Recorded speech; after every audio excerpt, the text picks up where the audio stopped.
What's up, everybody? Welcome to episode 92 of the Overview. I'm ChanManV, and as you can see, we're missing a few of our co-hosts this week. Fishsticks and ZP unfortunately cannot make it this week, but there is too much to talk about, so I had to do the show, and thankfully Jacob Wool from ESPN and Greyy, our favorite support player, is here to help us out, help us in terms of talking about all these things. So welcome, guys. How you guys doing? I'm doing all right. Yeah? Yep. Just all right? Okay, all right. Just all right. Jacob, how about you? You on the road here, or are you actually at home? Right? Yeah, no, the last two times I've been on the show, this time and the time before, I've been on the road, so this is interesting. Last time I was in New York, and now I'm in Austin, Texas, and I will be back home on Saturday. So, Austin's good. Yeah. Good. Yeah. I forgot you were a UT man. Yeah. Yeah. Of course. I try to make our way back to Austin. I got to figure out an excuse to get back there, whether it's like South by or DreamHack or something like that. I'm going to South by, so you should come. All right. Okay. All right. Cool. Sounds good. Well, this week, man, what a week! This has been probably the most jam-packed week because we've had obviously the conclusion to stage 1 of Overwatch League, and then followed immediately by a bunch of player moves. And then now in the last 2 or 3 days, we have all the contender announcements. So this has been a wild ride. It's been a lot of fun, to be honest. The subreddit's been wild. It's been definitely. And that's kind of why we announced that we were going to do this every week. We've been doing it basically every week since we said we were going to do it every week because there's just so much to talk about. But yeah, also on top of that, we've got a developer update. So some changes to PTR, some balance changes. So I can't wait to get Grey's opinions on some of those changes. And then we'll go into a recap of stage 1, and then we'll go into all the player updates and things like that. Before we start, I just want to mention that this episode is sponsored by Sixt. If you're not familiar with Sixt, it's a rental car company, and it's actually very big, one of the top rental car companies in Europe, and they're trying to get started here in the U.S., so definitely check that out. We'll talk a little bit more about them later in the show, but let's talk about the developer update, guys. So Jeff made one of those awesome videos, as always, and pretty interesting. There's been some talk about some balance changes coming, and I was a bit surprised that this PTR is basically currently has changes to Mei and Sombra mostly. And then in the developers update, he also talks about, just brainstorming about Sim and Torb and it sounds like they're actually trying to make some of these heroes that we don't play at all, more viable. So, some people play them. Some people play them, but then they get banned. They get reported and they get banned, right? That's how it usually goes. But yeah, so let's talk about Mei, right? I don't know, any Mei players here, Jake? Have you played Mei at all? I have played Mei, but I don't actively play Mei, and I don't actively play Mei in the current meta. That is not my role, so no. I don't think I've played Mei in several metas. It's been a long time since I've played Mei.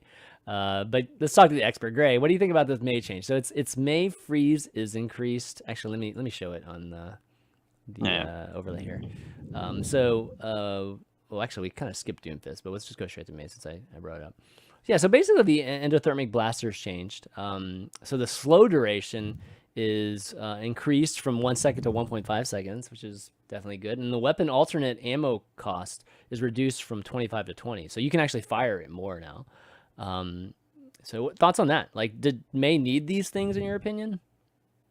It's hard to tell. I think Mei is one of those heroes that just a slight tweak might make it go from underpowered to overpowered. Like it happened in the past, a World Cup. Not this year's World Cup, but the one before. Mei was being played everywhere, and she only received a minor tweak to her ultimate, and bam, she's borderline OP. Then she got nerfed, and she disappears from the meta altogether. So it's hard to tell. I don't think the ammo change is that big because Mei's reload is super fast anyway. Mm-hmm. If there was an ammo change to Zenyatta, I'd be like, wow, that's massive because it takes 10 days to reload. But Mei's quite fast, so right. I don't think it's a big deal. The freeze is what makes me the most intrigued because let's say you are dueling a Genji as Mei. Quite often you don't try to freeze him unless he uses his dash or doesn't have a wall near him or whatever. Yeah. But will you actually try to freeze him with these changes? Because even if he dashes away, if it lasts 1.5 seconds, maybe you can close the gap and keep on freezing him until he actually gets froze. Yeah. You know? That's what I find interesting, because I'm not sure, I haven't tried it myself, but just the playstyle on how you take some duels, some 1v1s, might change.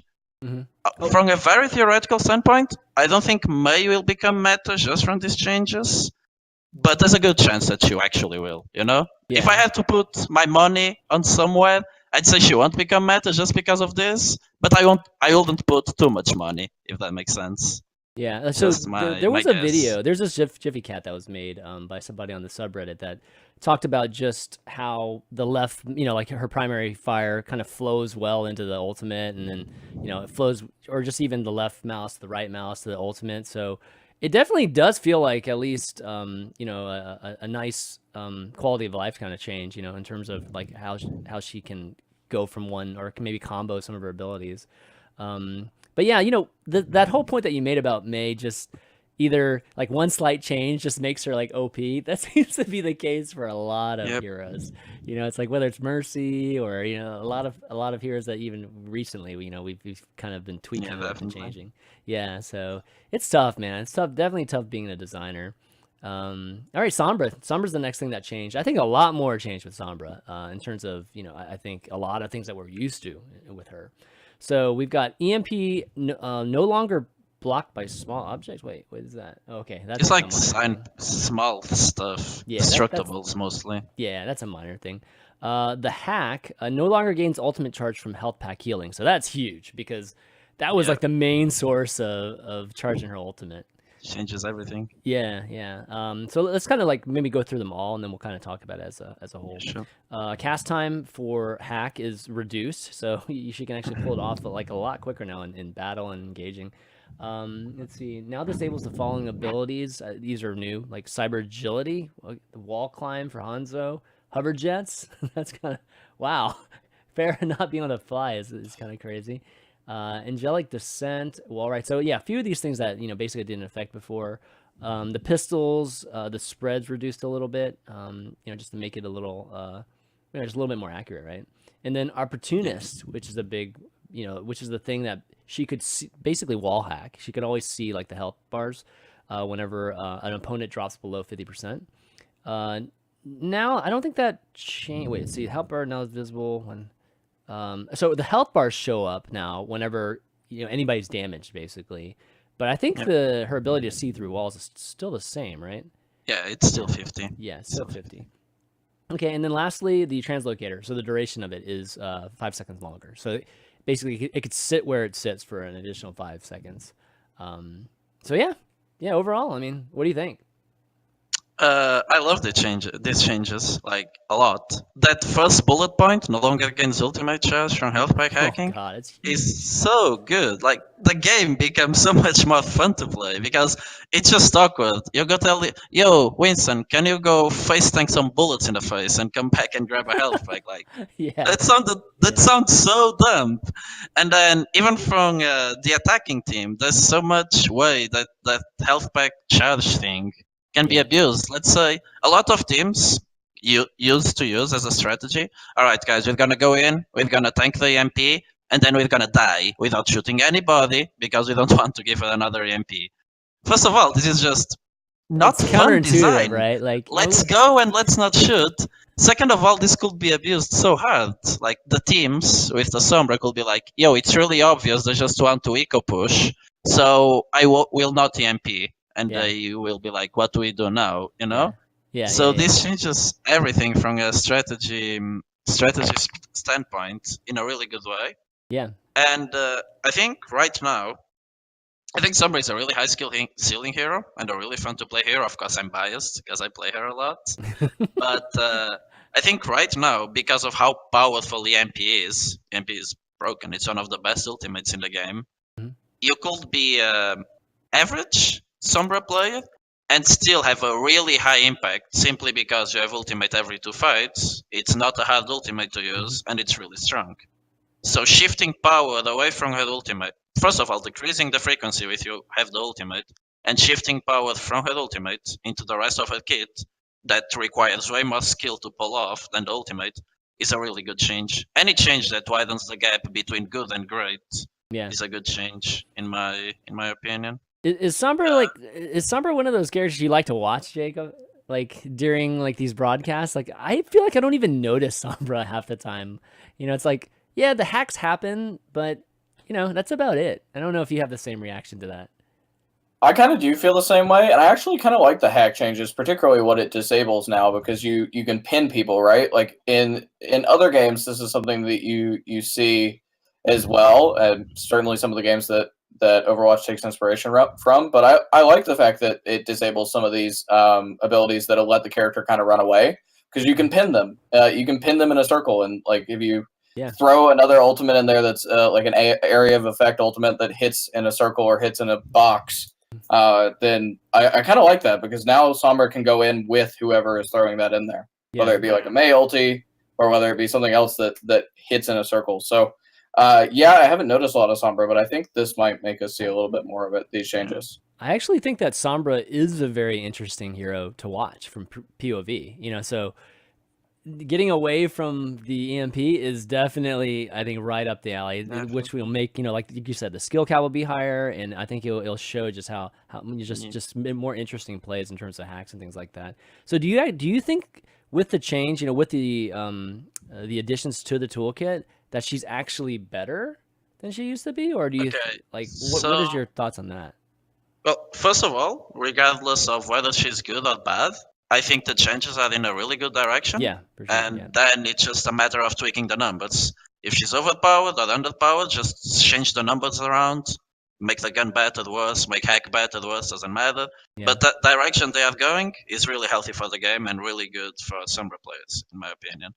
On whether she will be worse or better, I think that in the maps that you conventionally play her, like Anubis and Volskaya, she might be worse. She might be worse simply because it's so easy for your tanks to take poke damage, come back and heal up. You can literally go into the enemy spawn, take damage, jump back, and there's no way you get chased and killed.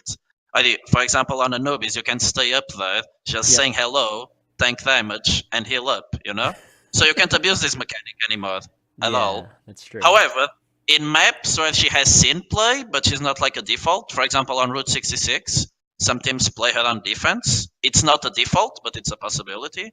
I used to play her in Gibraltar as well when I was with Cloud9.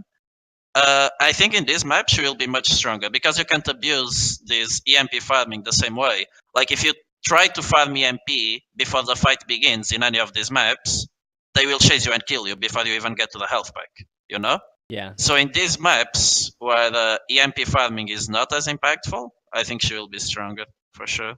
Okay.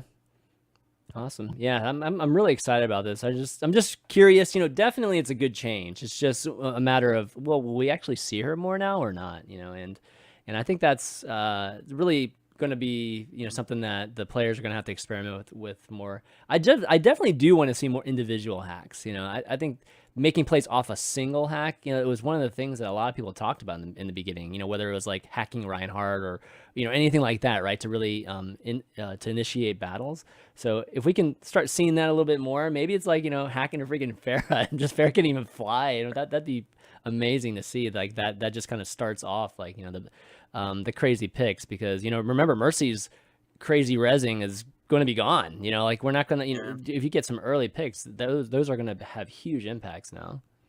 That's the thing. I will say the one big thing that I have heard from a lot of people that have tried to spectate Overwatch more than play is that it can get boring from the limited number of hero pools. So for both the changes of Mei and Sombra and trying to expand their current roster to actually be viable in a competitive meta, I think is actually a good idea. So I kind of like that they're addressing these two characters that get lower amounts of play, particularly Mei, but to kind of see them come back in the meta and make games more diverse in terms of character selection.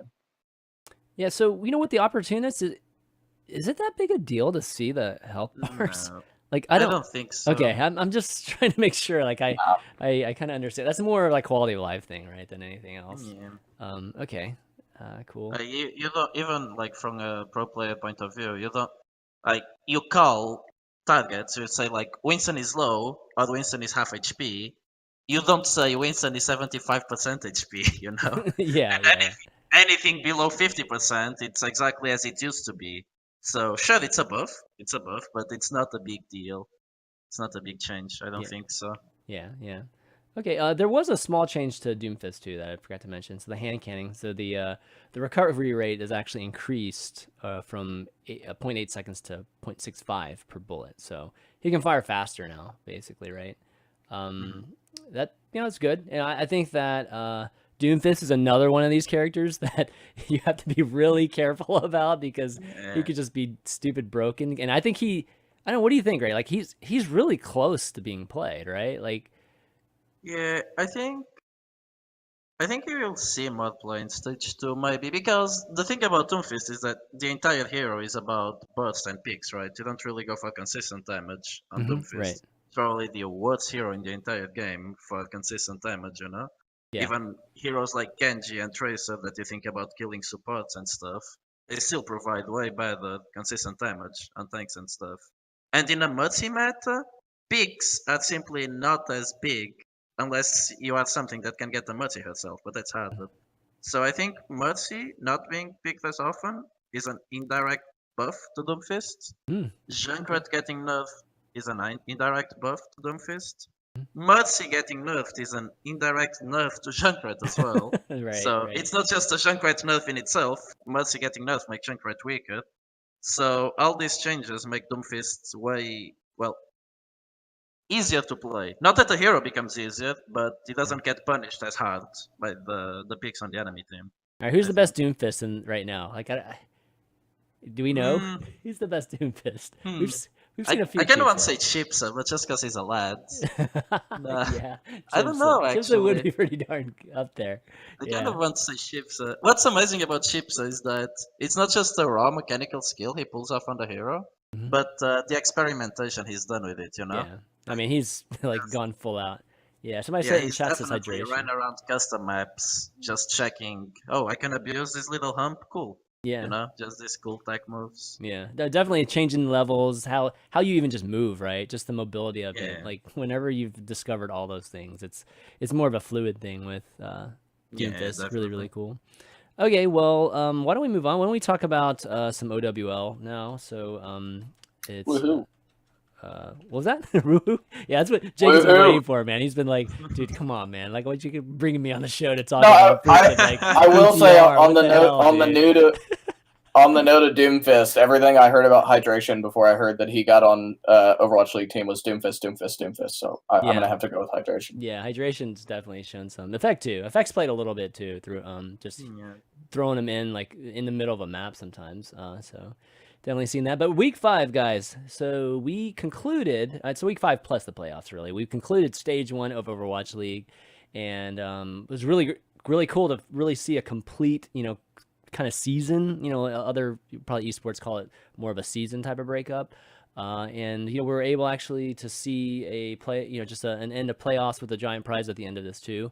And boy, man, that race for the playoffs in the last, really couple weeks was just exciting. We talked about week 4 last week, but man, week 5 was, I don't think it could have played out any better in terms of how close every single game was. We had days that were just 3-2s.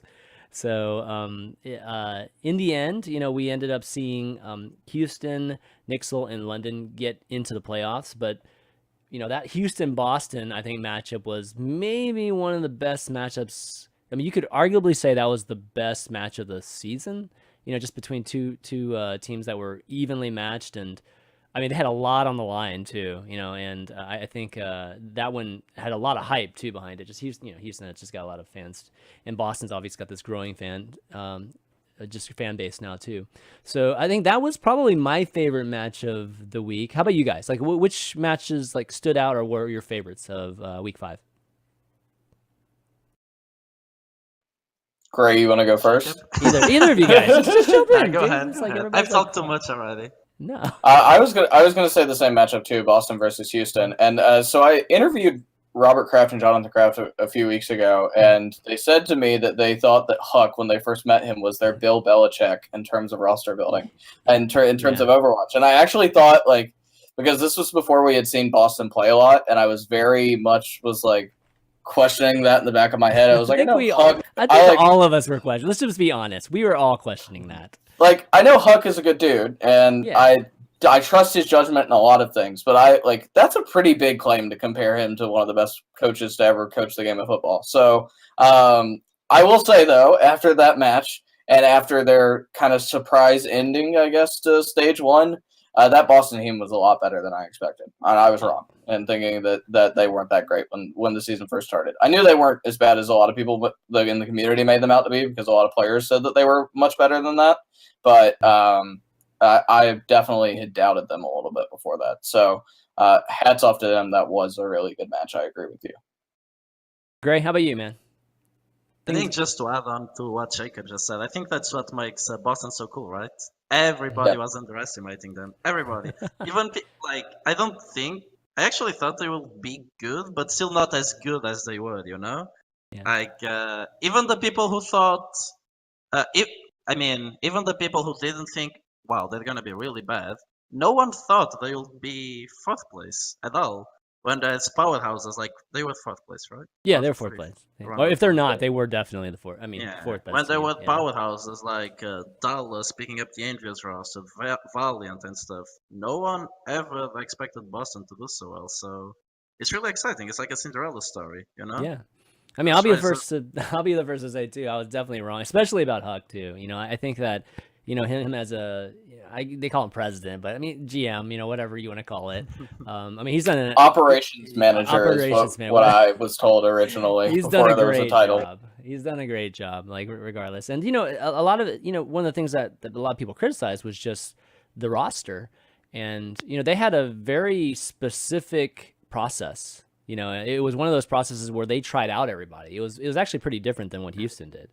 He basically, and there were a lot of people in this league just paying tons of money too, and they were not one of them. At the very beginning, they were very heavily criticized among the player base for paying rather low salaries, but it didn't matter. They knew what they wanted. So yeah, that's where the Bill Belichick aspect comes in, I think. Yeah, so definitely very smart with their money. And the biggest thing I got from the team was just, picking character. I think was a huge part of their process.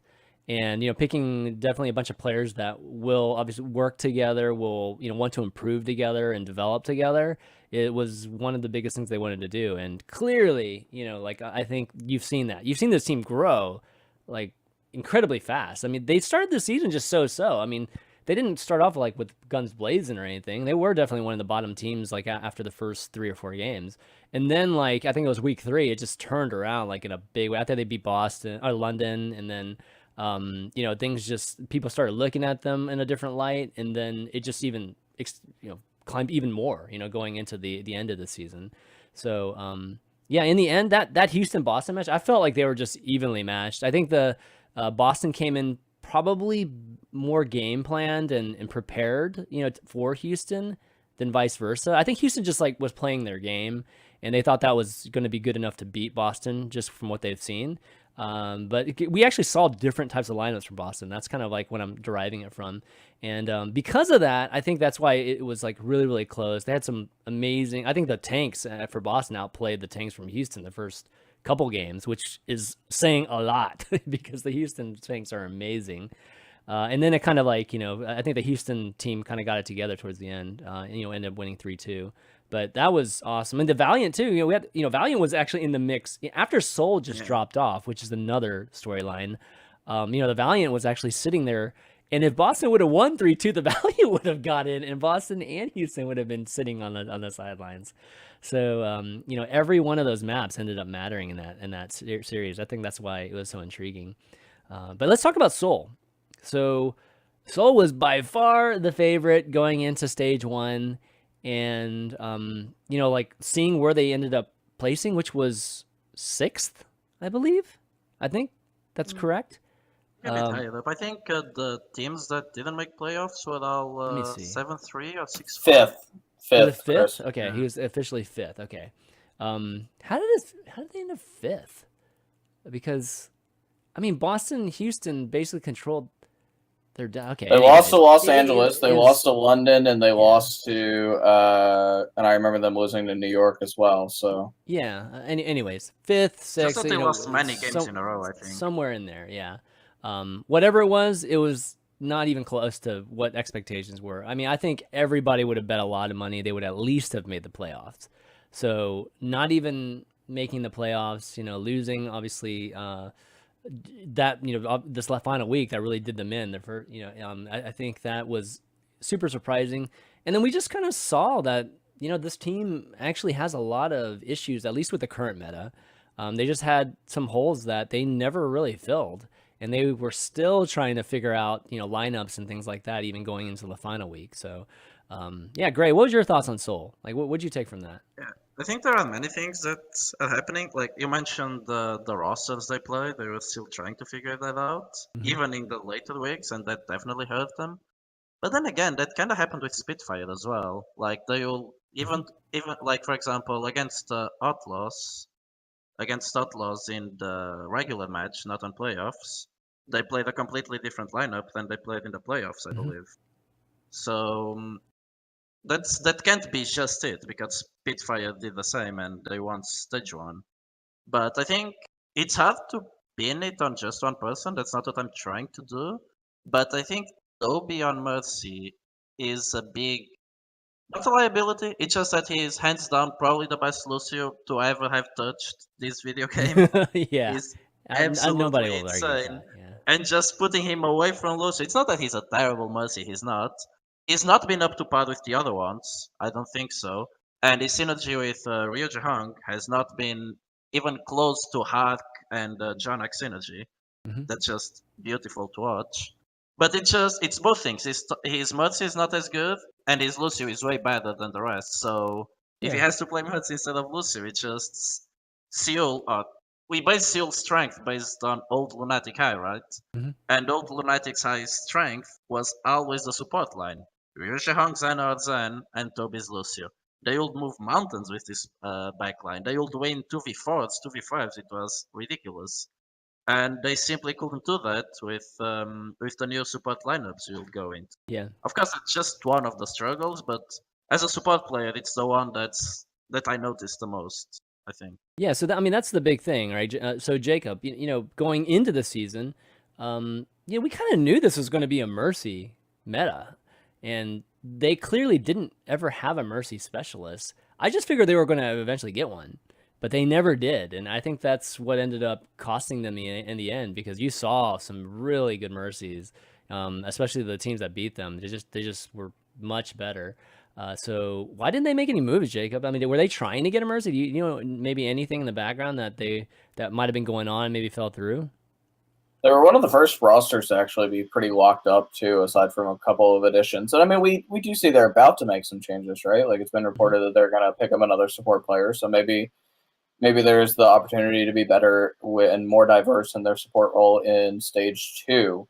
But yeah, I mean, they were pretty set on what they had. I don't know if it was that they completely missed what the meta was going to be. I thought the meta was already headed towards that by the time rosters locked up in October and November. Like I think we all probably could have predicted that Mercy was going to be viable and really strong starting December, January. So yeah, I don't know actually. Like they kind of they were very disappointing to me, as were the Fuel. And I don't know.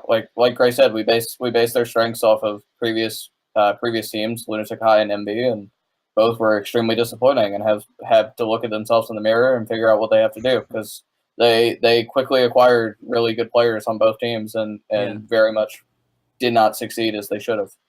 Yeah, the whole, I think, premise of the teams that were already pre-built going into the league, having an advantage of the others, quickly went away. I mean, it almost instantly went away. It wasn't even an issue, because we saw Dallas losing right off the bat.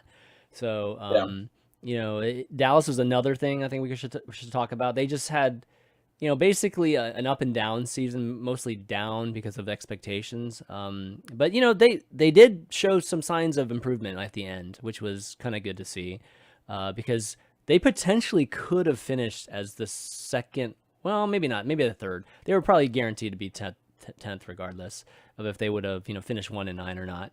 But, having them be one of the worst teams. I mean, the bottom, we've seen Mayhem and the Dragons. I think a lot of people would have, or some people predicted, those two teams being in the bottom.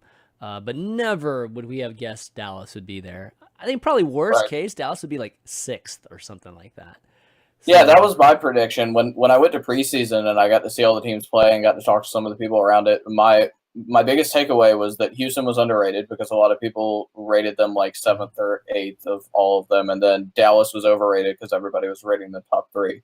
And that was like my big takeaway from preseason. And I was right on both, but like Dallas was much worse than I had anticipated. I expected like at worst 7th. So yeah. So biggest problems with Dallas, Greyy. I mean, they clearly showed a lot of issues, and they were trying to mix and match people, move people to different roles. And what's in the end? What is your diagnosis for Dallas? Towards the beginning of the season, they were experimenting a lot with who plays what and when, like swapping players in and out all the time. And which is good, as you have to experiment, you have to make sure you have something that works.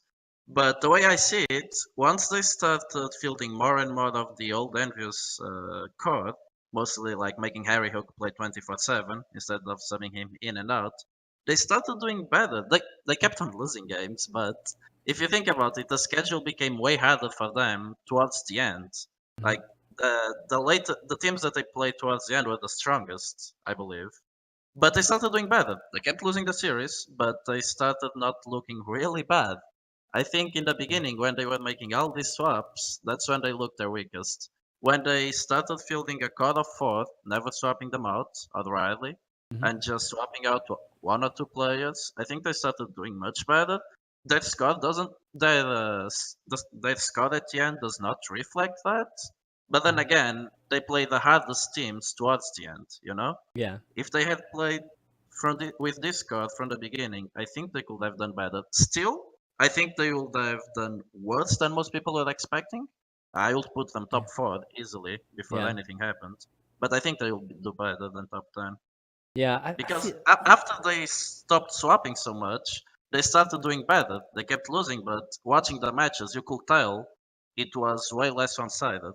So yeah, I agree with. I mean, I feel like as a whole, at the end when they were stabilizing their lineup some, they were playing better. There were even added factors. I think Taimu lost some confidence somewhere in there.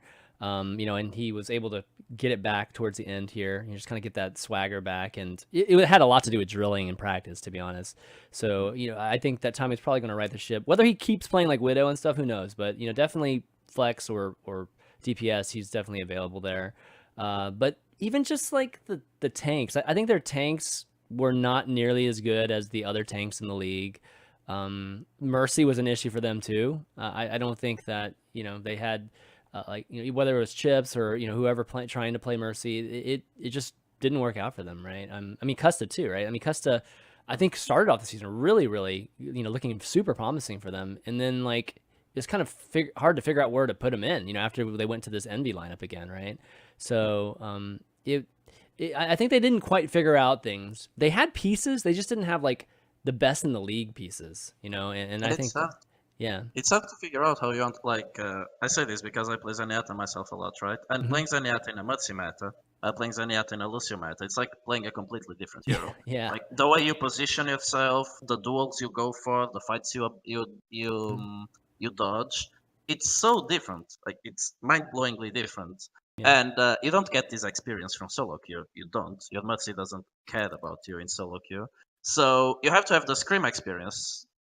They are all amazing players with amazing experience, but if you keep changing your Zenyatta player every week, and I'm assuming you do the same in Screams, he's not gonna adapt, And I look at Harry Hook. He's probably one of the players with the best aim in the game. We've all seen his Soldier. His Soldier is amazing. So his Zenyatta is gonna be amazing. Zenyatta is a hero that's based on aim, but he made a lot of positional mistakes all the time, or just misusing his ultimate. And it's not because he's a bad Zenyatta. He's played Zenyatta before in Lucio meta when they would play Ana Zen and things like that. But he clearly did not have much experience playing Zenyatta alongside a Mercy.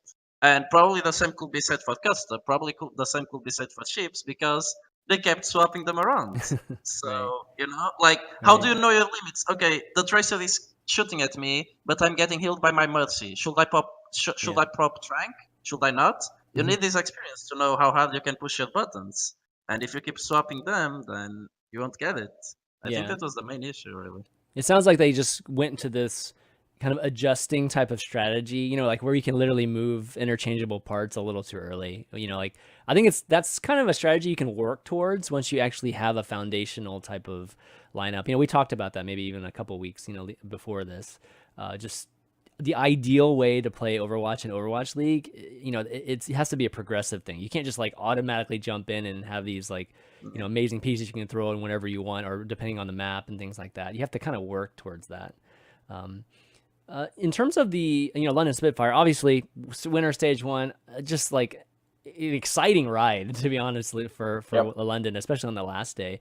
But, you know, London to start off the season, they were just kind of like, oh, it's the 3rd Korean team. You know, it's like for some reason on paper, they should be the best, given that GC Busan won, you know, at the last Apex that, you know, that all these players were playing in. So it was a little bit of a conundrum as to why they weren't performing at such a high level, given that the roster that they had basically 10, 12 players that were some of the best players in the world. So like, why can't you make this work, right? Or why don't you just playing the GC Busan roster, you know? And it's always been kind of a mix. So yeah, what do you guys think of that, Jacob? What do you think the progression for London Spitfire has been during this stage 1?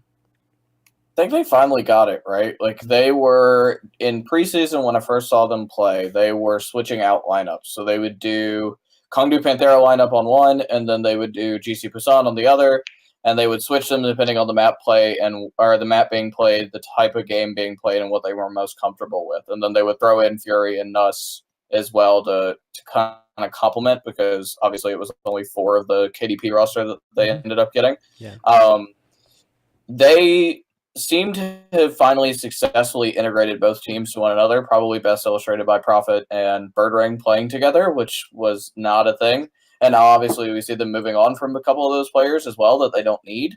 Yeah, I think really, like, by the end of the stage, I felt like they had finally really figured out how to integrate both teams together and make them one coherent lineup rather than 2 separate teams that were being played based off what map or game type was most comfortable for them. Yeah. I mean, they basically had overlaps on every position because they had 2 teams that were basically mixed, right? Yep. So they had literally a first, like, they could go like 1A, 1B, like at every single position. And they scrimped each other too, as well. That was a big thing when they first moved to America. Is they were scrimming against each other in house. They weren't scrimming against a lot of the other teams at first. Yeah. So yeah, that's a big deal. Yeah, Greyy, what are your thoughts on London and how they've, you know, kind of been able to finally meld together? Yeah, I think it's pretty much what Jacob said. It's just throughout time, they'll field one roster, then the other roster, and eventually they made the 2 rosters work together, and it became great. I also think many of the players, especially the DPSs, are really streaky players. Like, not streaky, but I don't know. It just feels some days they sleep well, some days they don't. Like, yeah, I know what you mean. Yeah. For example, Houston versus Spitfire in the regular match, not the playoffs. Here. Yeah, right here. Prophet was not playing well at all, man. He was not. That's true. And then come playoffs, and he's playing them again, and they had 1 map down, I believe. They lost the first map in the playoffs. Yeah, they lost Anubis, right? And Prophet just had this map moment it where was he said Dorado, yeah. Yeah, they lost Dorado. And then Prophet just had this anime moment where he's like, I'm not losing this series. And he popped off. The rest of playoffs, he popped off. And just 2 days prior, he was playing like pretty subpar to what he usually plays, you know? Yeah. So I don't know. If they can fix that consistency, they will be easily top 1, I believe. Yeah. I think NYXL has the most flashy players, like Pine. Watching Pine is a montage. And he's funny, right? Like the London players they don't put themselves out there as much as someone like Pine does. Pine is a character. Yeah. Well, Widow players too. Like when Widow goes off, that probably is the most accessible thing. It's the easiest thing to understand. Yeah. And I mean, everybody goes nuts, all right, just sniping. So yeah, Pine's huge. And Jonak too. He's like super flashy Zen. I mean, when he's a fragger, fragging Zen is always going to be super, super popular. But to your point, yeah, Prophet, like their first 2 matches, even the first match against like NYX or NYXL, it was a totally different team, you know. And then you saw the turnaround, and it started in the playoffs, like actually game 2, like of the Outlaws. Once that happened, I think the Outlaws had a little bit of a letdown too. The mixing of the map order, I think, didn't benefit them as much. Like I don't know, it's something about that. I think felt, I don't know if it was fatigue or what, but they didn't look the same, and I think just overall with Outlaws, they, like Jake didn't land a single tire. I felt like he didn't land, like he may have landed one like the entire day. Yeah. It was kind of, I wasn't sure if it was more the teams were just more aware, or if he was just a little bit off and even just the routes that he took. But those tires are huge for their success. I mean, they are a big part of why they were doing well. Yeah. So something happened there just in that Outlaws match, and it was crazy emotion when they beat Boston. I mean, that was like a super high. So it might have had something to do with that too. But yeah, overall, I think the biggest surprises for you, maybe let's give maybe some quick awards for biggest surprises, or just good surprises. And then, just team wise, like is it Boston? Boston's clearly going to be up there, I think, for a lot of people, but any kind of other teams that you would probably give that award to? Pleasant surprises, or pleasant surprise. Let's go pleasant surprise. We already talked surprises. about like disappointments. Boston is the clear. They take the first place in this regard for sure. Mm-hmm. I don't know, actually. I thought Philadelphia was a little better than I expected, to be honest. Worse than I expected. Yeah. Really? I was gonna mention Philly when I asked about unpleasant surprises. You thought they were gonna be better? Wow. Okay. My most unpleasant surprise was probably Florida. I thought they were bad, but not that bad. Yeah, Florida was. Yeah. Unfortunate. They weren't a surprise for me though. Like, I mean, there's a 6-man roster. I mean, it was going to be a rough ride. They'll Yes, get better. Yeah, I think. I don't know. I don't think. Surely having a 6-man roster makes it harder for you, but I don't think you can put that much weight into it. Look at Outlaws. Outlaws has fielded the same 6 players for what? 3 weeks in a row? Or 4 weeks in a row? 90% of Overwatch League was the same 6 players for Outlaws as well, So sure, it has a weight, but I don't think that's not the root or the main issue. There were definitely more issues too, but I mean, I think just like going into it, just seeing that it was a 6-man, and that, I mean, I didn't even really anticipate how bad even just getting sick in the flu would, affect actually some of these matches too. But, that on top of, just not having margin for error, like you better have picked this right 6 guys. Outlaws had at least 8 guys that they could, figure out. But they could experiment and figure it out. Yeah, I mean, and unfortunately, I don't think they did have the right 6 guys. They didn't have like 6 of the best players at their positions. So that's kind of how it came out. I think they're looking better. They looked better. The Mayhem looked better in the last couple of games. Yeah. So, and obviously there's some additions that we're about to talk about too that I think will help them in a big way. So I think the Outlaws, for me, the Outlaws weren't a surprise, but I know the Outlaws are probably a big surprise for a lot of other folks. But I had high hopes for them. I just liked how they were built. Like this meta was very very tank and support centric. So. Linkster and Jake had a big part of their success too, but I feel like the DPS relativity isn't nearly as high as the the tank relativity in the support relativity of the teams that are doing super well right now. I feel like a lot of people just kind of slept on Houston and Los Angeles, the Gladiators, not the Valiant. I think both were. I would say they were better than the community expected. I both expected them to at least put up a fight in certain matches. So, yeah. We have to remember that Houston lost their first 2 matches too. So people were, were wondering what the heck was going on. Oh, people were even lower on them after week 1. They turned that around. The preseason match against Dallas was actually really good though. That was a good match to watch. So they were always that team that just could not quite have a breakout. Like I had high hopes for them, but they could just never get that breakout match. And then Linkster got sick, right, against Seoul. So they just they got pushed out even further. So I'm glad they were at least able to beat London and get into the playoffs and really establish themselves there. We'll see what the new meta spells for them. Like the new meta is going to change everything. Like it's going to be hard to pull. I don't know, but Greyy, what's your opinion on that? You think the new meta is going to change the standings in a big way? Not in a big way. I don't think in a big way. I think I think the teams that struggle with Mercy will be better for sure. The two that immediately come to mind are Seoul and Dallas. I think these two teams will. For these two, it might change a lot, especially Dallas. Yeah. Not having a Mercy centric meta might help them like a lot. I feel like. Yeah. I think things won't change as much for Outlaws. They won't abuse the Junkrat as much, but I'm sure Jake will still play a lot of Junkrat. He's still strong. He's just not borderline broken, but he's still strong. I think Outlaws might struggle a little bit because I still don't have a hyper carry kind of Tracer player. And Tracer is always good, be it with tanks, be it with dive, whatever. Tracer is always good. However, Linkser is just a monster of a player. He's really talented. Right now, he's not a hyper carry Tracer. In 1 month, he might be. If that's the team's goal, if they're like, yo, you want to play Jake Linkser all the time, so Linkser, grind that hero. He will be. I'm sure he will. He's really good at the game. But if they don't, they might struggle. That's the one weakness that Houston has right now, in my opinion, is not having a hyper carry Tracer player.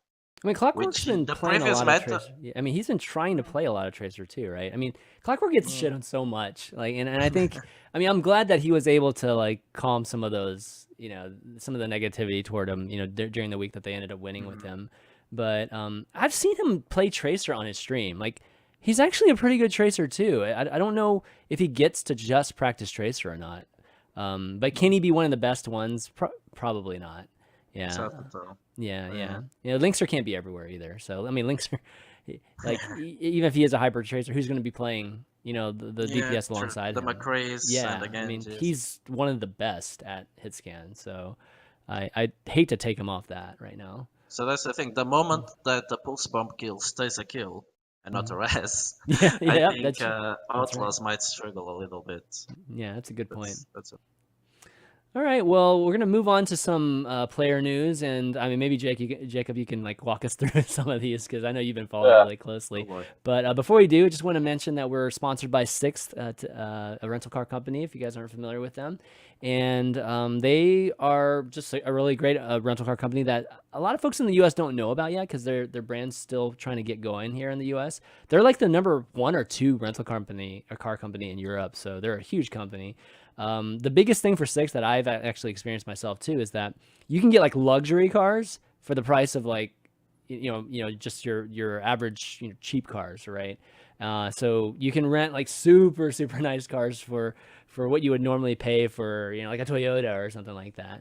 So, right now they're doing this awesome Valentine's campaign. So, I know it's like a day after Valentine's, but if you're like me, I always celebrate Valentine's the day after, so that I don't get charged like gouged at restaurants and crap like that, because when you go to restaurants during Valentine's, they just double their prices for no reason. I don't know if you've experienced that. I don't know, Jacob or Greyy. But yes. Yeah, so it's kind of crazy. Anyways, if you're doing the Valentine's Day today, go rent a nice car. Have a great night on the town by going to Sixt, and you'll be happy with the customer service and everything that they have over there. I've used them already just for my trip over to California, and it was the first time I actually even found Sixt because I sorted by price and I was like, oh yeah, let's go with the cheapest one and let's try this out. And they ended up being wonderful, and of course they're sponsoring the show, so definitely give them the shout out, give them a try, and hopefully they'll sponsor some more of just content in esports. All right, news. Let's go with player news. Oh my God, there's so much player news. It's been amazing, but kind of starting off with maybe some trades and maybe some pickups. We speculated on whether there'd be a lot of trades the last week or two. We didn't actually think there would be that many because we weren't seeing like who had excess talent that other teams would want. We were probably kind of dumb in that regard because clearly London has a ton of talent on their team, because I mean they have basically, like we were saying before, 2 extremely talented Korean teams that were merged.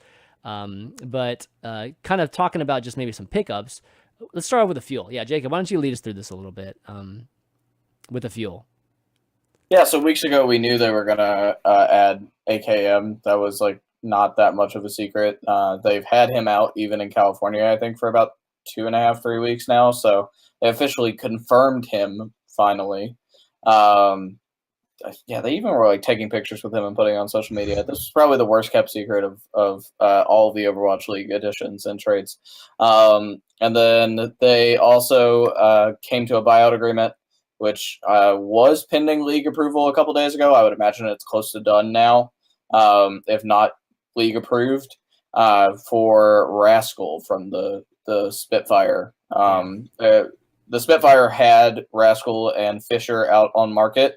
And just kind of saying like who was interested, and the Fuel went after Rascal, and that agreement between the two teams was done, and it was just waiting for the Overwatch League to sign off on it. So those are their two additions, both DPS additions, and yeah, at one point they were looking at adding SoWhat, and we can talk about that a little bit more, but yeah, I don't think that one will be happening. Although what was reported, I will say was like basically guaranteed correct when it was reported. Things changed, and this one was kind of sad.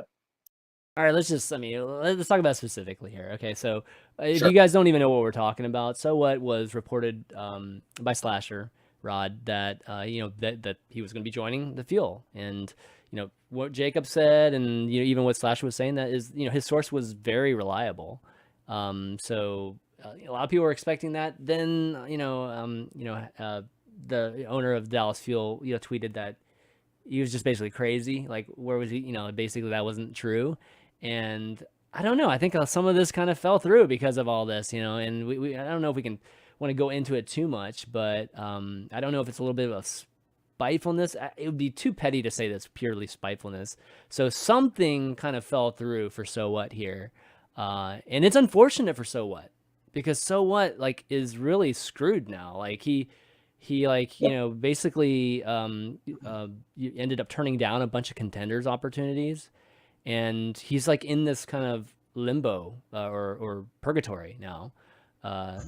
So yeah, yes, I mean, it's go ahead. He was basically guaranteed, from everything I was told, there was a verbal guarantee. So Hastro's whole wording on Twitter was essentially, "We have not signed a player," which was correct. But there was a verbal understanding between both teams that SoWhat would be joining the Fuel. And in fact, he was trialing with several different contender teams and negotiating with them, including Grey's own Houston over here, which I don't know if he can say anything about, but but yeah, so so he was trying out for several different teams. A lot of the people in contenders were interested with him. He got this verbal offer from Dallas, basically verbally accepted it, had not signed a contract yet, and then it got reported, and then it's now fallen apart after, and it looks like they'll be keeping XQC and potentially even playing some of their other players like Taimu as a tank eventually, or at least trying that. I say keeping XQC. I mean, what were they going to do with XQC? Was they're going to trade him or something? I mean, they can't drop him, right? So, no, I think at the very least, they were just not going to play him much. They were just going to put him inactive. Oh, okay. Yeah. Yeah. Okay, that was the worst case scenario with XQC, but my understanding is he'll be back in the fold and playing more. Okay, interesting. All right, well, let's just talk about AKM and Rascal. Those are two DPS players, so. Is that filling a big need that they had? One of the biggest weaknesses they had. I mean, they're gonna have 5 DPS players now, I believe, or at least 5 players capable of playing DPS. So yeah, Grey, what's your thoughts on them filling weaknesses? Have they concentrated on the right places? It's hard to tell. I think Rascal is basically Seagull, but slightly better when it comes to hero pools. Rascal pretty much plays the same heroes that Seagull is meant to be playing, the Genji, etc., right? Right. So, right? I'm not wrong in this. No, yeah. There's a lot of overlap. There's a lot of overlap with Seagull. But he's been playing Genji as well. Yeah. I think Rascal is a really good pickup, but I don't know. I think they are overdoing it too much. There's too much overlap. AKM plays an insane Pharah and hate scan. Seagull plays an insane Pharah and other random stuff. I think Seagull is gonna be the true specialist on that team. He's gonna play the Hanzos, the Bastions, the Meis, the fun heroes, basically. Yeah, lucky dog. Yeah. I think so. That's my guess, because he's always been good on these heroes that people don't grind. His Hanzo has always been amazing and stuff. Mm-hmm. But yeah, AKM can play Pharah. the Seagull can play Pharah. Then you have Timer who can play the hit scans. AKM can play hit scan. I don't know. I don't think that's gonna fix their issues. Like, sure, they're gonna upgrade, and they're gonna inherently be better because less mercy, but I don't know, from an outsider's perspective, and obviously I don't know half of what happens, but I don't know. I don't think they went with the best roles to pick up, really. I think their tank line will still struggle a lot. That's what I feel like. Yeah. And I feel like that's why SoWhat would have made sense. Yeah. Would have been a perfect fit, actually. Yeah, for sure. I think this is a sign that Taimu's probably not going to be playing hit scan. He'll probably be moved over to like a, just Roadhog flex tankish type of thing. Interesting. I don't know if that's the best fit for him. Obviously, Roadhog's great, but I still don't know if that's like perfect fit for our best utilization of him. We're kind of, right? Yeah. Go ahead. I just want to say, like, you add in AKM and you think, okay, AKM is gonna fit the hit scan role, right? But AKM historically is not known as a Widow player, right? He's not. No, he's not. Maybe he's been grinding it. I don't know, but he's mostly been the soldier / McCree, Yeah. So, I mean, you can't assume, okay, if we're gonna play Widow, put Timo in, but are they gonna play Widow the entire map? Yeah, effect's pretty good too, Widow. He's not Taimu at his best, but he's still good. But you're not gonna run Widow Tracer if you are playing Effect and AKM at the same time. Know what I'm saying? Yeah, Rascal. I guess Rascal's Tracer's not great either. It just makes things like Envious has always been awkward when it comes to hero pools. Like literally always. It's always been kind of their weakness because it's always been awkward. And I think this only makes it even more awkward because you have to swap heroes mid-match. You just have to, So I don't know. So if it's awkward, I mean, are you just basically are you saying that they're just picking up big names, kind of thing, and not no, really no. I think they will be an upgrade. These pickups are definitely an upgrade, but for sure. It's not the end of the world too if some of their players just don't play anymore too. Like if Seagull gets significantly less playing time, he's still a great personality to have for them for publicity purposes. So yeah. I mean, I kind of wish Brandon was. I don't know, because Brandon's a really smart player, and it's like I could see him. I could always see him making calls and things like that.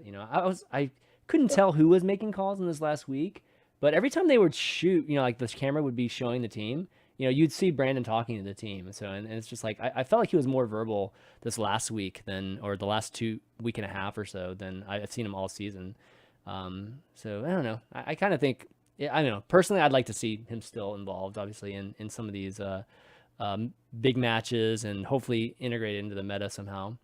But okay, well, anyways, that's Dallas. So next up we have LA Gladiators made a move, right, Jacob?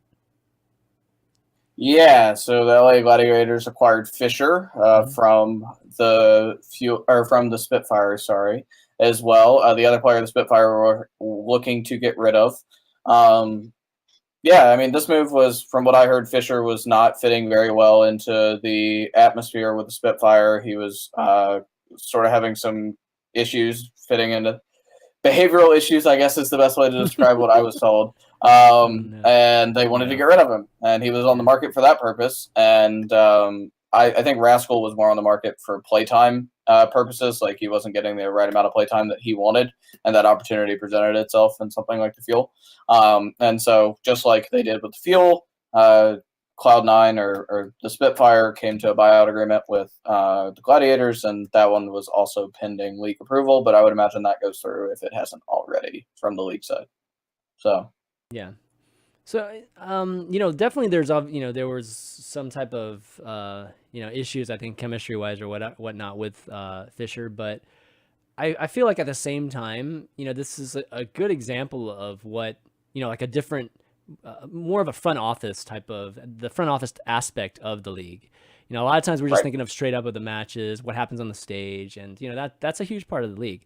But also the front office and all of these type of general manager moves are super important too. And with how the London Spitfire was built in the first place, some of it just it just happened to like I think originally he was being built off of one Korean team, and then another Korean team became available. So I don't know if this was like originally planned, but in the end, what you see is like you see Jack with a bunch of very valuable assets on his team, and now you're getting a chance to see him move it for more money than he got him for. So well, I think right. He bought those teams. He bought those teams in bulk. So like, yeah. I would imagine that he paid a lot of money to get them up front. Like the numbers that were floating around were like $1 million per team, which is kind of nuts. Okay. Right. Yeah. So I'm sure he sold these players for upwards of, I would say probably close to 6 figures, if not 6 figures. Yeah. So I guess he made return on them if you do the math, but it like, yeah. Nonetheless, like he had spare players that either wanted more playing time, or in the case of Fissure, did not fit well into the culture. So move them elsewhere. And the reason I'm bringing this up is because there can be an approach, from the standpoint of how you build the team, that you just, it's not great for the players themselves, but for the teams themselves, it's kind of like a football team that has like this backup quarterback, like the Eagles, for instance. That's a perfect example, right? They have 2 quarterbacks now that are literally, I mean, one's a Super Bowl winning quarterback in Foles, and the other was going to be the league MVP, right? Yeah, and it's going to be the league MVP too now. So now the Eagles have this incredible asset that they can go trade, or because he's still under contract. It's the same kind of thing you can do in the Overwatch League. You can actually have a player could start on some other teams, or it could be a valuable asset for another team. You just stash them, and then have the other teams pay a crap load, right, for them to immediately be able to use them.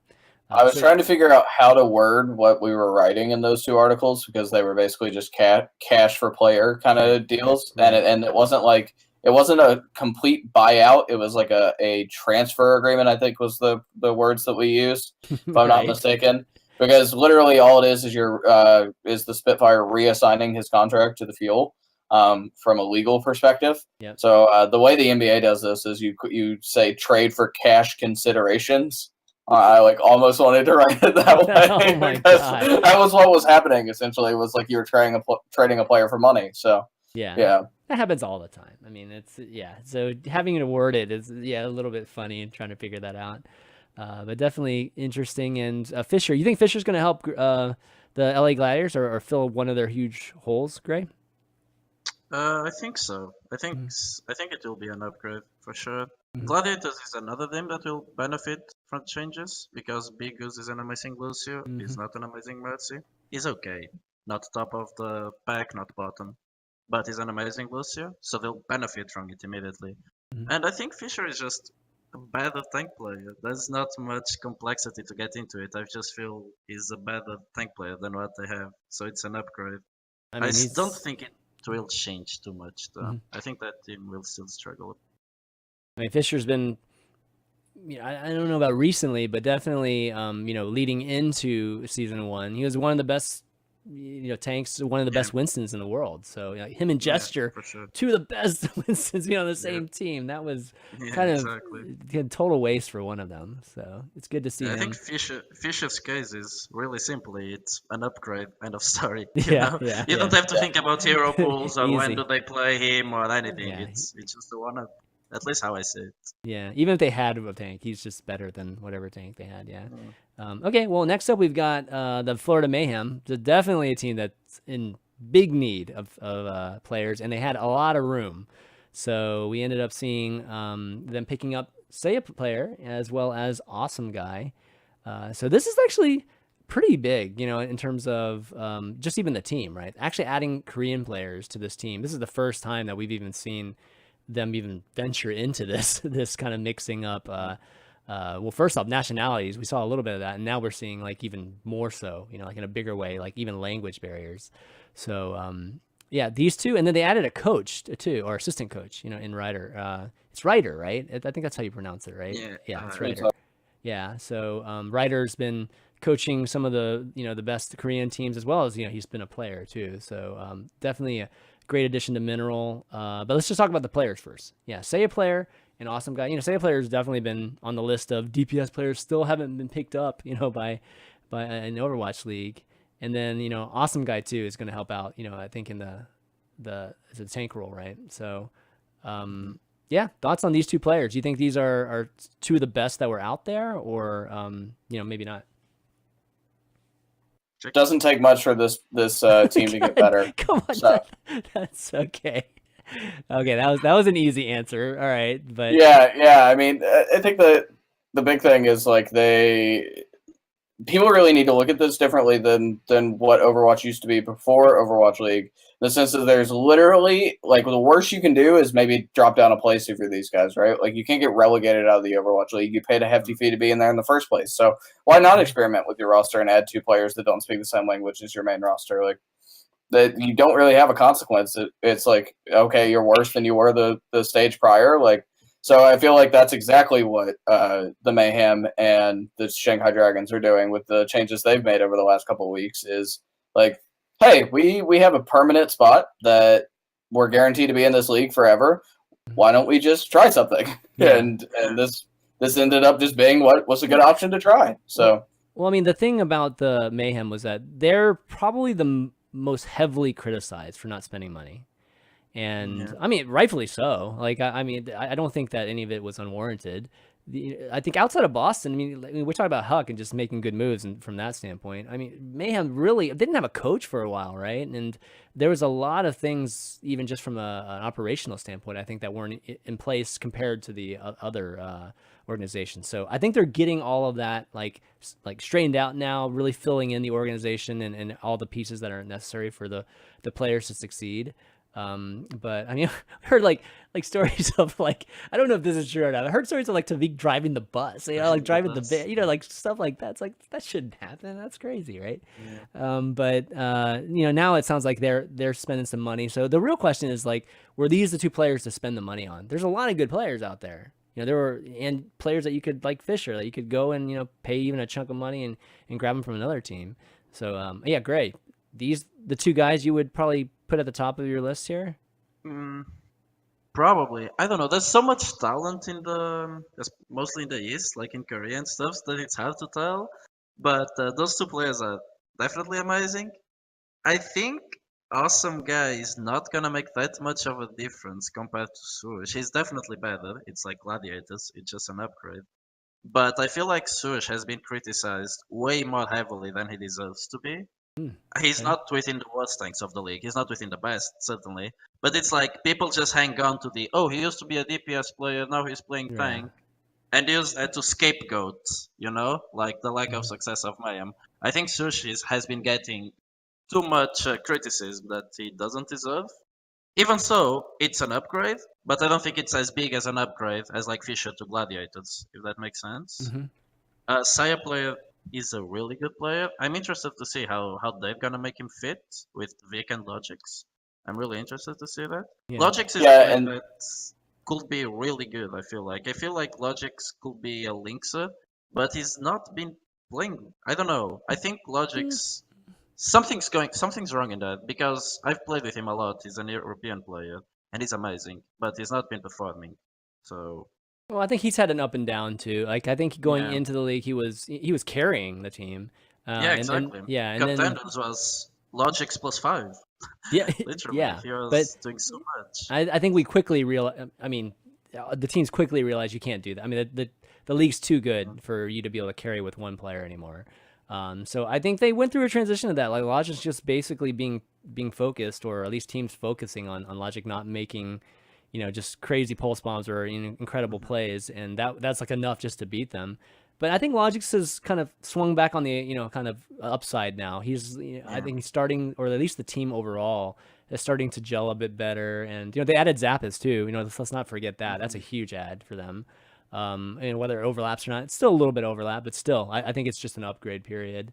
So we'll see if, you know, these upgrades to maybe even existing pieces help out. Kind of interesting to see where Tavik ends up going. You know, if there is some overlap with, I mean, he's still, I guess, the projectile player, right? For the most part. But I don't know. Tanks seem to be a big thing. DPS heroes as well. What was that? Zappis can play some DPS heroes as well. Yeah. So I don't know because what I feel about Zappis is like, I think the player in Mayhem that's been performed the best is Manhattan, the off tank. I really think he's the player that's doing the best in Mayhem. Yeah, you know? No doubt. That's not even a question. Yeah, no doubt. So getting another off tank feels weird.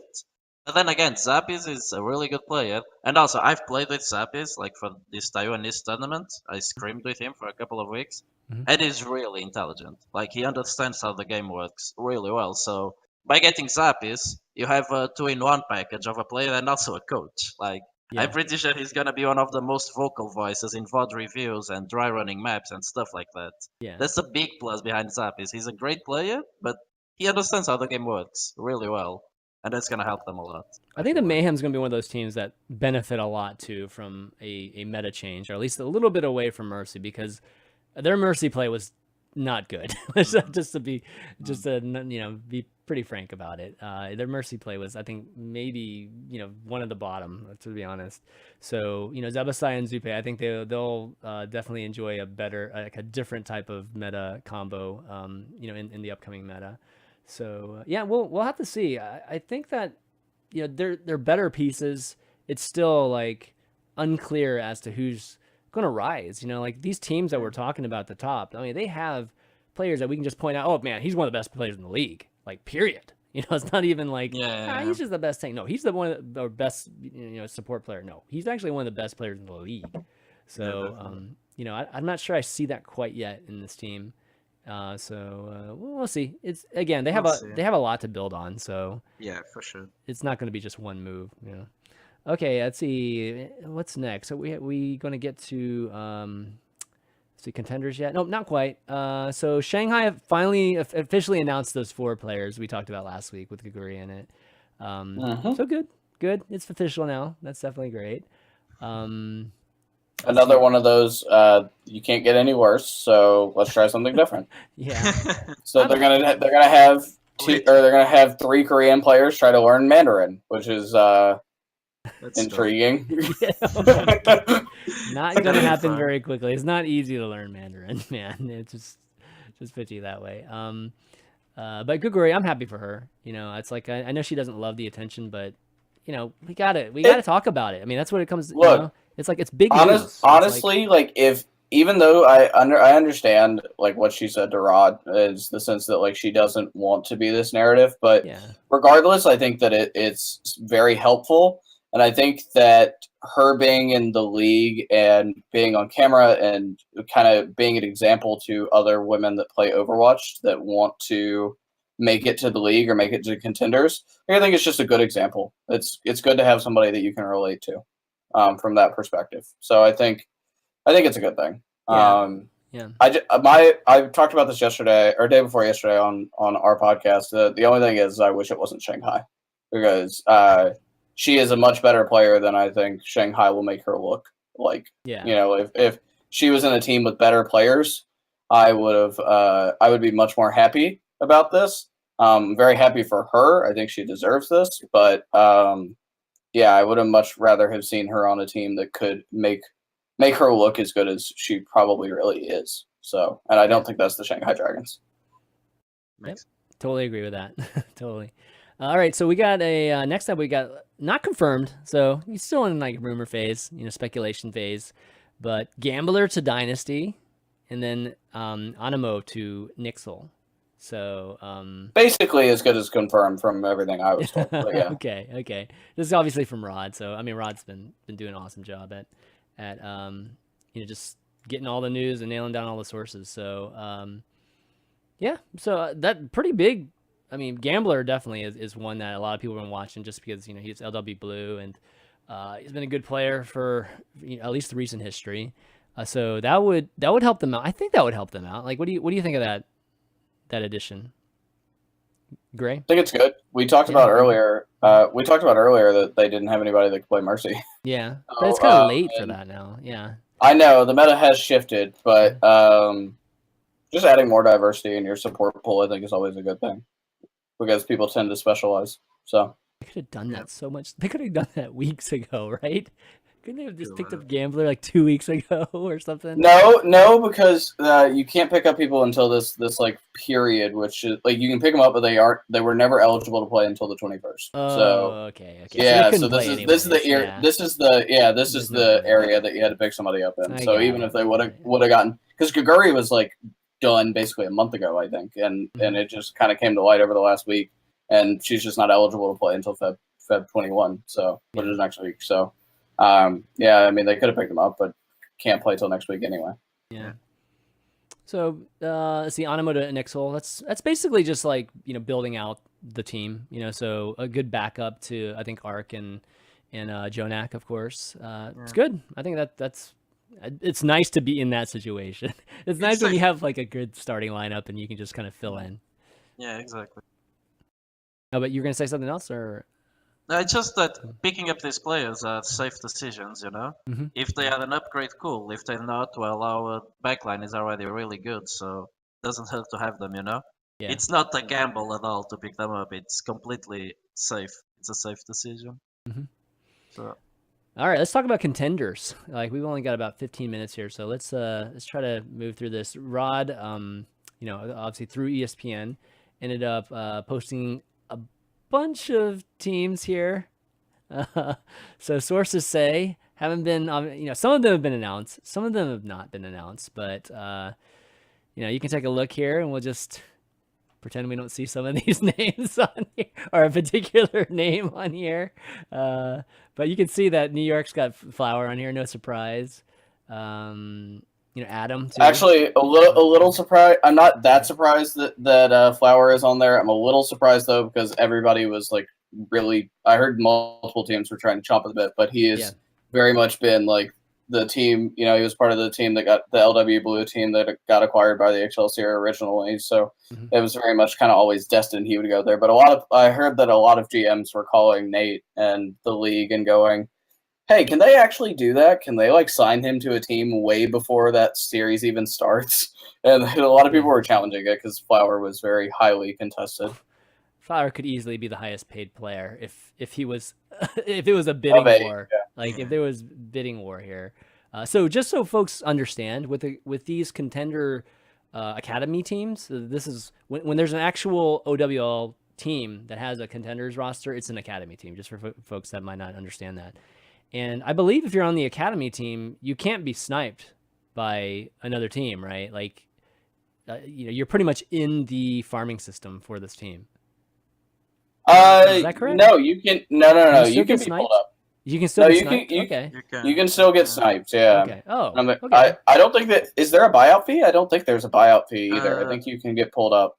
Oh, so this doesn't matter then. Yeah. Yeah, contender teams have like really friendly rules towards the players to eventually go up to Overwatch League. You basically just don't want to like put somebody in the minor league for the rest of their life. Yeah. Like you want to make it where they can progress and get better. Okay, but the fact that they're on New York or London or whatever, it doesn't matter, right? The highest bidder still. I mean, I guess the real thing is like you want the person, because the player will be the one that ultimately chooses. It's not like you can just snatch him from another team, but like it's the player decision. So if you have him in your culture, then obviously the idea is that maybe one day you call him up. So yeah, okay, that's a lot to invest in. But cool. I mean, the dynamic's cool. It's great to talk about. It's definitely more for us to talk about. Yeah, Chad is saying 25% of salary and start bonus, so it's really not. It's not a huge buyout. Okay. Pretty minimal buyout in comparison to. Yeah, there's a pretty minimal buyout. Well, you can guarantee that Flower is going to have a giant bidding war, like for when he's. Yeah, but he actually can't. He can't even play till season 2 though. I know, but when season 2 hits, it's going to be. You know, I wouldn't be surprised if Flower is one of the highest, if not the highest paid player, like by the end of that. Just purely on hype. I mean, if he just totally falters for a reason in contenders, which I don't see that happening, that would be that'd be the only thing that would keep him back. But if it's the Flower, I know it's going to be insane. But anyways, kind of finishing out Adams on the team. Actually, Grey, like, why don't you talk about some of these players like that you think are really great pickups by them? I think the player I want to talk the most about on that team is probably Goliath, simply because he's not known as much as Adam and Flower. I think Goliath is a really good player. I just want to say, keep an eye out on that guy, because he's just not very well known, right? At least not compared to the rest of that roster. So, like, I have experienced it firsthand. I've seen him play, and I think he's gonna surprise a lot of people. He's a Fragiata. Fragiata, that's like gonna become the thing, man. It's so like that's triple that's DPS. What gets me most excited on that roster, really. Yeah, good deal. So London Spitfire's got their contenders team here, or at least this is all speculative. Wait, the London announced theirs? Oh, yeah, they did. No, London has announced it. Yeah, London confirmed. They confirmed it. That roster, yes. Yeah, I saw Styloso release like a video or something. So the British Hurricanes. Yeah, and Nuki's their manager too. So that's definitely a bonus. On here last week. Yeah, Nikki was on here last week. But yeah, this is a very European looking team here with Kib and Happy Cool, Greyy. It's yeah, I think this is like a fan favorite type of I could see that being a fan favorite contenders team there. Any of these others, Funny, I don't think I know Funny Astro or Bach. Bach one played for 1 to 3. They made it to playoffs. Right. Yeah. And Funny Astro, I think he's a really young. I might be wrong, but I think he's like 16. He's still juggling, playing with school and stuff. Mm-hmm. If I'm not mistaken. As you can see, they have like a 3 support lineup. Yeah. And I believe the reason for that is mostly because Bokwan does not play Mercy. I think he hates the hero with a passion. Yeah. He will only play Mercy if he absolutely has to, I believe. Yeah. So with a 3 support rotation, they can, whenever they want to run a comp that uses a Mercy, they can do that way more easily. Mm-hmm. Okay. I think that's the thought process behind the support lineup. Okay, cool. Then frankly, Contenders is very non-committal too. So like it's not. Yeah. If you're in a position like that where you're either in school or whatever and you happen to miss a game, that's fine. I don't think it's a huge deal. All right, Houston Outlaws. So, Jacob, do you see a name on there that's a pretty good players on there? I mean, Kaiser's obviously a tank that we know of, but conspicuously missing SoWhat. Yeah. Yes, missing SoWhat, who might have been actually on this contender roster if circumstances didn't work out. Support line looks pretty good on this one. Yeah, I know. There's a ruggishly handsome dude in a gray shirt on this show right now. Yeah. Might be playing. I agree. Oh, man. All right. Maybe we just skip that one. Let's go to Boston now. So Boston only has a 5-man roster here, at least. Maybe there's probably a 6-man. Yeah, there's probably one more here that Rod just didn't report yet. But I'm not that familiar with these guys, to be honest. It's not. I mean, should I be surprised that Boston has a roster that I'm not too familiar with? Probably not. Probably not. Yeah, Probably not. So I wouldn't doubt any of these guys for sure. I'm sure they are well scouted and going to be good. Okay, the Mayhem. The Mayhem has there's Za or Pizza. A Mikey A too. So some names that we recognize here. Krems. What do you think of this team? This team pretty good? The Mayhem team? Okay, I don't know 3 of the players, the bottom 3, that apparently Slasher doesn't even know their real names, just the handles. Yeah, sure.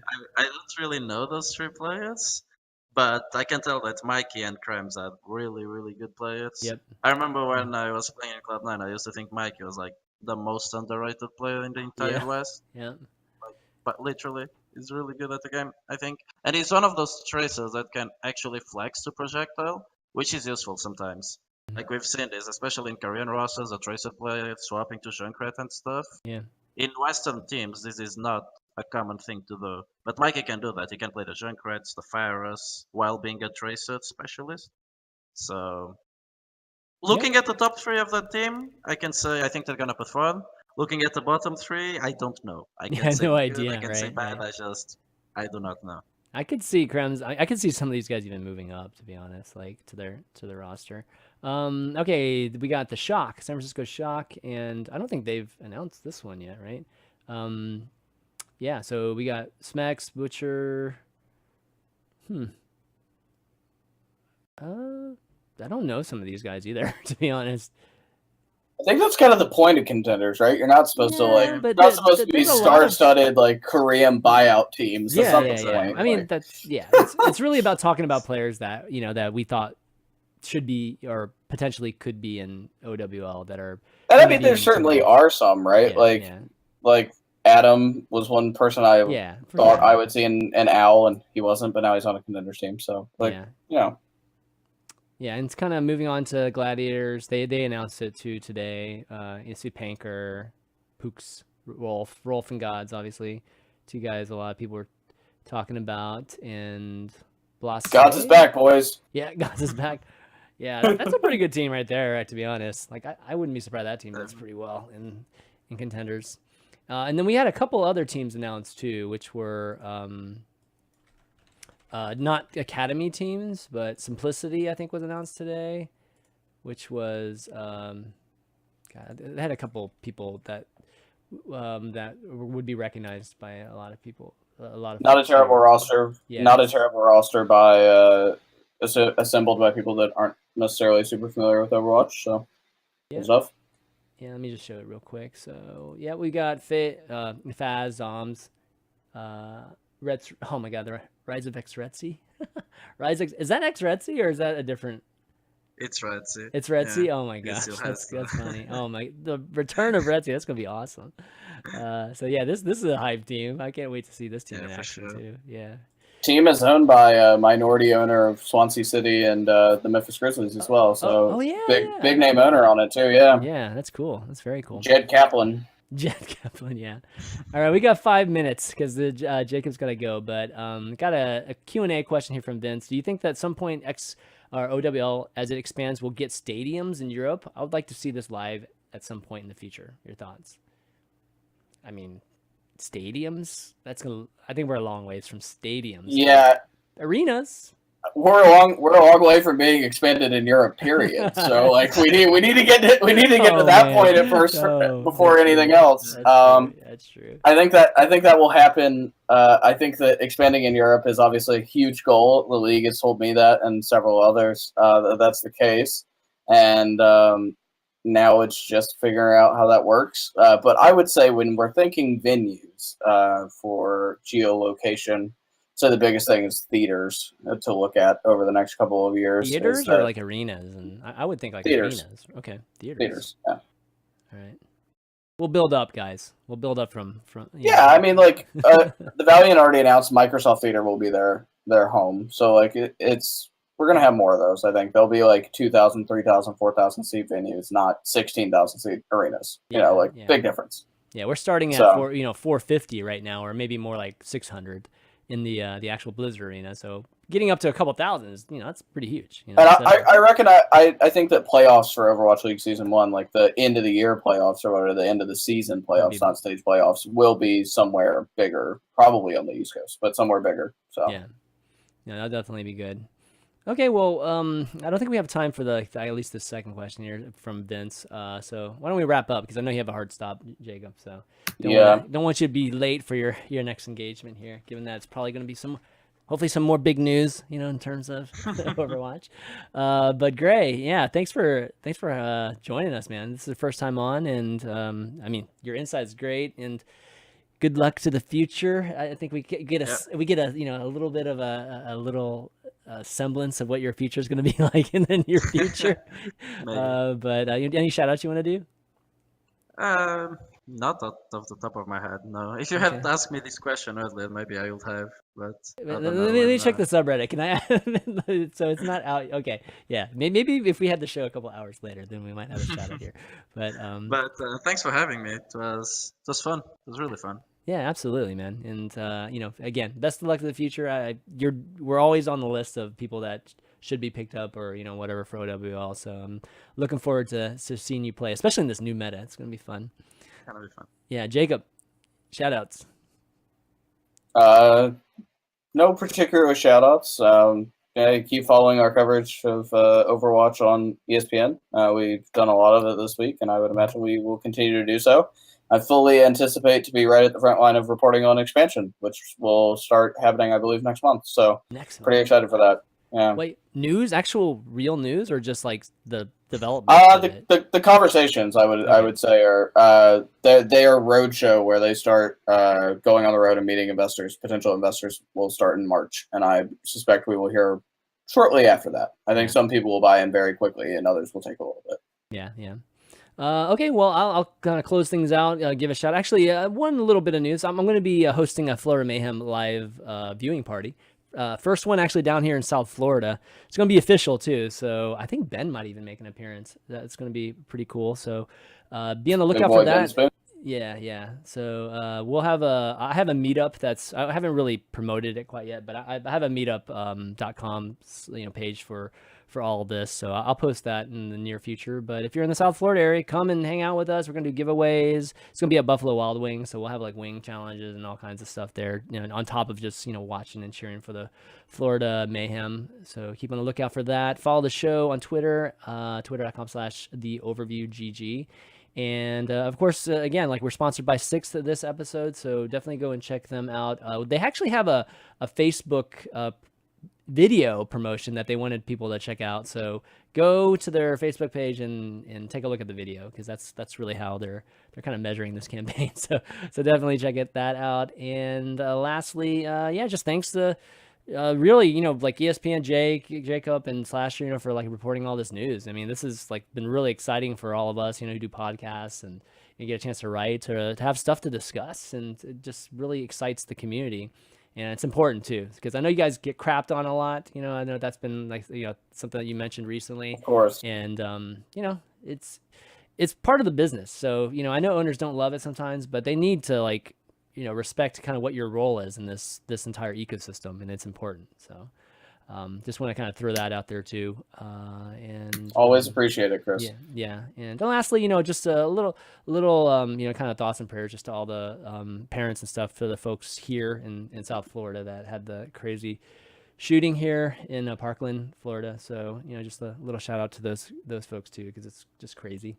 But that's going to be it, guys, for the overview this week. So for Greyy, Jacob Wolf, and myself, ChanManV, we will see you maybe next week, depending on Ben and ZP, but hopefully. Later.